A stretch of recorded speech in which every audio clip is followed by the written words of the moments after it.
네, 안녕하세요. 손재익 목사입니다. 한길교회에서 목회하고 있고요. 지난번에 몇 달 전에 우리가 성경을 오해했다라는 책을 썼는데, 이번에 이어서 분쟁하는 성도 화평케 하는 복음이라는 책을 출간하게 되었습니다.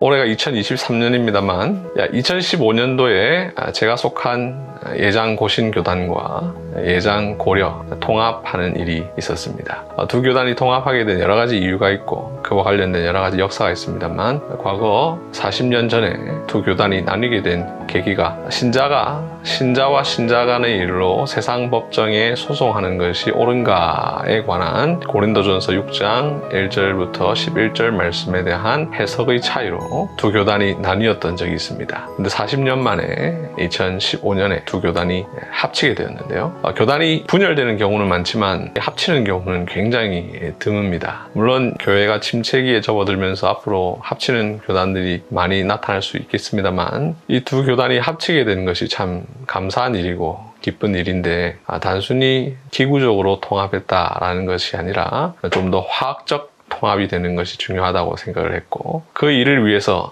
한 지역교회를 목회하고 있는 제가 할 수 있는 일이 무엇일까라는 생각에 적어도 제가 목양하는 교회의 성도들로 하여금 이 고린도전서 6장 말씀을 어떻게 이해하는 것이 바른 해석인가를 알려주는 것, 또 이 문제로 인해서 두 교단이 나뉘어졌다가 또 이제 이 두 교단이 합치게 되었다는 그 역사적 사실을 알려주는 것이 중요하다고 생각했기 때문에 고린도전서 6장을 제가 깊이 있게 연구를 했고, 그에 근거해서 말씀을 전한 적이 있습니다. 한 주 만에 한 주 정도 할 수 있는 분량이라고 생각하실지도 모르겠지만, 저는 생각할 때 한 주에 다룰 주제가 아니라 성경 전체를 통해서 이 주제와 관련해서 여러 가지 다양한 본문을 통해서 이 주제를 다룰 수 있다고 생각해서 약 5주간에 걸쳐서 우리 교회에서 설교를 했고요. 다양한 연구 내용과 여러 정보들을 설교문에 담아두는 경우가 있기 때문에 다른 글들을 더 보충해서 이번에 책으로 나오게 되었습니다. 어떤 공동체든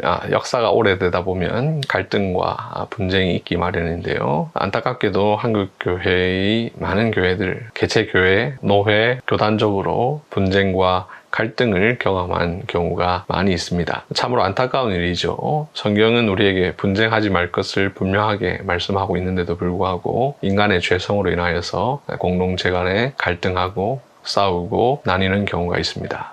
그로 인해서 피해를 보신 분들도 많이 있으리라 생각합니다.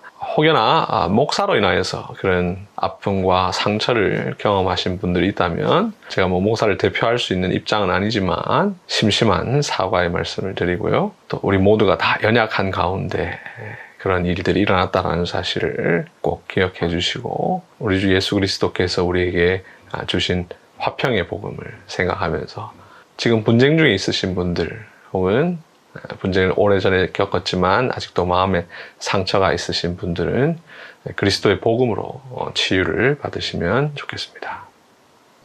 독자 여러분들 중에는 이 고린도전서 6장 말씀이 우리에게 어떤 의미가 있는지 굉장히 거리감 느껴지게 그냥 성경에 있는 구절 중에 하나이겠거니 이렇게 생각하시는 분들도 있을 것입니다. 이 고린도전서 6장 1절부터 11절 말씀은 한국교회 역사에서 굉장히 중요한 본문이었습니다. 해방 이후에 한국교회는 여러 가지 이유로 분열을 경험했고요. 그 가운데 특별히 교회가 분열하면 항상 어떤 문제가 생기느냐, 교회 재산을 어떻게 할 것이냐 하는 문제가 생깁니다. 그래서 되게 아이러니한 일인데, 교회가 재산이 없으면 분열이 안 일어납니다. 갈등도 안 일어나고 분쟁도 안 일어납니다. 인간이 참 얼마나 연약한지를 우리가 알 수 있는데, 교회 재산 그게 참 뭐라고, 그 재산 어차피 내가 가질 수 있는 건 아니거든요. 개인이 사유재산으로 가질 수가 없습니다.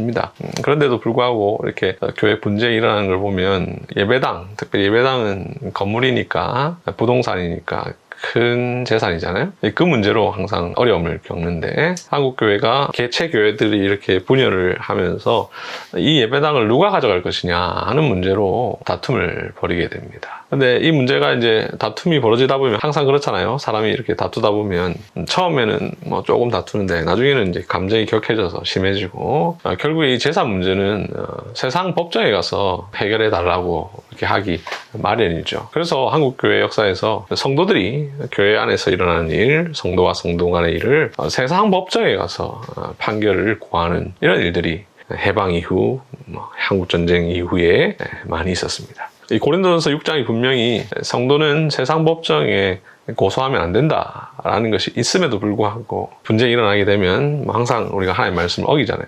평소에도 하나님 말씀 어기죠. 우리가 성경에 거짓말 하지 말라라고 했다고 해서 우리가 아무도 거짓말 안 하고 사는 건 아니지 않습니까? 성경에 하지 말라는 말씀들이 많이 있지만 이것을 어기는데 분쟁이 심해지면 그런 경우가 더 많이 나타납니다. 그래서 성경에 분명히 세상 법정에 가지 말라고 했음에도 불구하고 많은 성도들, 많은 교회가 이 문제로 세상 법정에 고소하는 일이 일어났죠. 이럴 때 또 보면 항상 사람들은 평소에 아무 일이 없을 때는 성경 말씀대로 하는 것이 옳다. 근데 정작 그게 자기 문제가 되면 성경 말씀을 그렇게 해석하면 안 된다. 이렇게 변하게 됩니다. 그것이 단순히 하나님 말씀을 어기는 문제로 끝나는 것이 아니라 결국은 세상의 조롱거리가 되고 세상의 소금과 빛이 되어야 되는데 오히려 세상으로부터 비웃음거리가 되는 일이 한국교회 역사 속에 있었던 것입니다. 그래서 이 본문은 특히 어떤 상황에 닥쳤을 때 사람들은 저마다 자기 유익에 따라 성경을 왜곡하고 자기에게 맞게 해석하는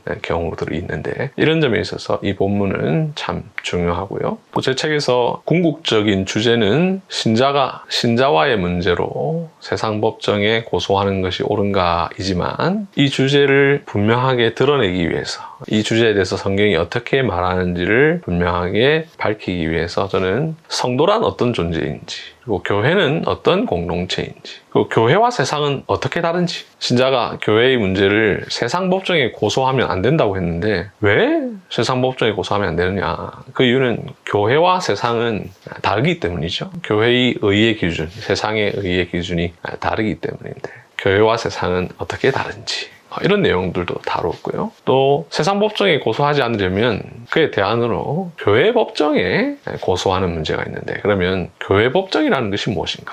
아마 많은 그리스도인들이 교회 법정 하면 무슨 말인가 잘 이해를 못할 수도 있는데요. 분명히 교회 법정이라는 것이 있습니다. 교회 법정이라는 것이 무엇이고 이 교회 법정을 구성하는 목사와 장로는 어떤 존재들인지 또 목사와 장로는 하늘에서 뚝 떨어지는 게 아니거든요. 교인들이 공동의회를 통해서 선거를 해서 뽑습니다. 그러면 우리는 보통 어떤 목사, 어떤 장로를 뽑을까 할 때 그냥 장로님 교회 열심히 다니니까 뽑으면 주지. 저분은 사업도 크게 하니까 교회 헌금도 많이 하니까 저분 뽑으면 되지. 이렇게 생각하는데 굉장히 오산이죠.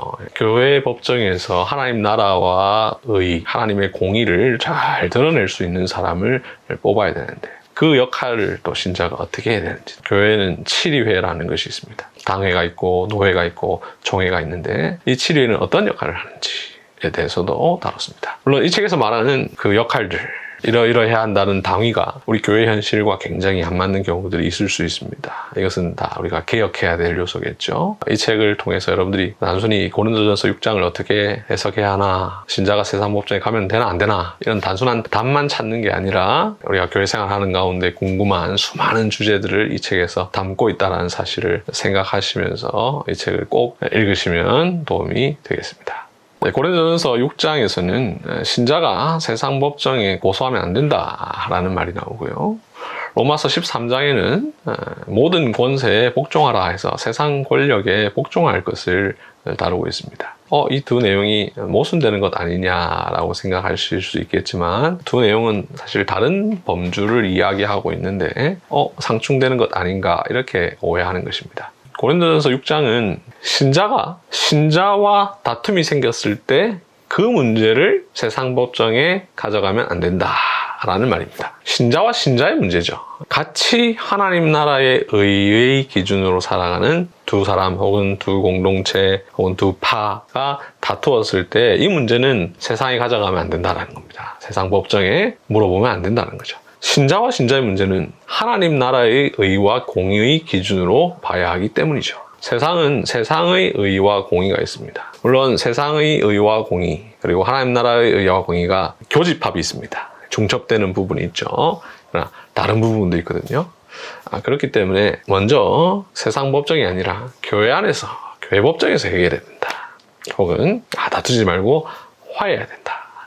이것을 말하고 있는 거고요. 로마서 13장은 신자가 살아가면서 세상의 권력자, 입법부, 사법부, 행정부 다 있는데 거기에 순종하라라는 것이기 때문에 신자와 불신자가 다투었을 경우는 세상 법정에 가야 되겠죠, 그죠? 불신자에게 당신 우리 교회 법정 가서 다투시다 이렇게 말하는 것은 맞지가 않잖아요. 신자와 신자의 문제, 교회 공동체 안에서 일어나는 문제, 이런 문제에 대해서 신자가 세상 법정에 가면 안 된다라는 것이지, 교회 안에 어떤 성도가 나한테 욕을 했다, 세상 같으면, 이 사람이 불신자 같으면 세상 법정에 명예훼손으로 고소할 수도 있겠죠, 그죠? 그러나 교회 안에서 같은 성도 간에 일어난 문제는, 이거는 그 사람이 찾아가서 왜 그렇게 했느냐 좀 따져 묻고, 그 사람이 용서를 구하면 화해하기도 하고, 이게 우선이 돼야 되는 거고, 이런 측면에서 두 내용은 다른 이야기를 하고 있는 것이다 라는 것을 생각하면 좋겠습니다. 이런 오해를 하지 마시라고 제가 이 책의 마지막 부분에서 세상 권력도 하나님께서 세우신 권세다